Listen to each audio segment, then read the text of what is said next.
Halo teman-teman semua, apa kabar hari ini? Semoga sehat selalu ya. Jadi, hari ini saya mau menceritakan kembali cerita hikayat yang berjudul Si Malim Deman. Sebelum bercerita, izinkan saya memperkenalkan diri terlebih dahulu. Perkenalkan, nama saya Niputu Desi Pagar Saraswati, nomor absen 36, dari kelas 10 Kuliner B SMK Masudirini Negara. Pada zaman dahulu kala, hiduplah seorang anak yatim piatu yang bernama Malim Deman. Untuk menghidupi kebutuhan hidupnya, ia bekerja di ladang milik pamannya, dan di dekat ladang milik pamannya ada sebuah rumah yang dihuni oleh janda tua yang bernama Mandeh Rubiah. Mandeh Rubiah adalah wanita yang sangat baik dan ramah. Bahkan, si Malim Deman sudah dianggap sebagai anak kandungnya oleh si wanita tersebut. Dan juga, setiap hari si wanita tersebut sering membawakan bekal berupa nasi dan juga minuman untuk si Malim pada saat bekerja di ladang. Pada suatu malam, si Malim merasa haus saat menjaga ladang. Kemudian, dia berniat pergi ke rumah si Mandeh Rubiah. Lalu, si Malim mengendap-endap pergi ke rumah Mandeh Rubiah, dan tak disangka, ia bertemu ada 7 bidadari yang sedang mandi di aliran sungai belakang rumah Mandeh Rubiah. Si Malim sangat terpesona melihat kecantikan bidadari itu. Lalu, tidak menyia-nyiakan waktu, si Malim langsung mengambil salah satu selendang dari bidadari tersebut. Dan selendang tersebut adalah milik dari bidadari bungsu. Lalu, bidadari bungsu menangis karena ia tidak bisa kembali ke kayangannya. Melihat hal itu terjadi, si Malim kemudian mendekati dan mengajaknya pergi ke rumah Mandeh Rubiah. Lalu, Mandeh Rubiah mengangkat bidadari tersebut sebagai anak angkatnya dan diberi nama Putri Bungsu.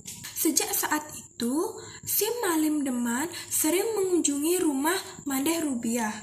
Kemudian, mereka berdua saling akrab karena sering bertemu. Lalu, mereka berdua saling jatuh cinta dan memutuskan untuk menikah. Kebahagiaan pasangan tersebut semakin bertambah karena dikaruniai oleh seorang putra yang bernama Sultan Duano. Namun, kebahagiaan mereka tidak berlangsung lama karena si Malim gemar berjudi dan bahkan tidak pulang berhari-hari. Kemudian, si putri hanya bisa menangis ingin kembali ke kayangannya.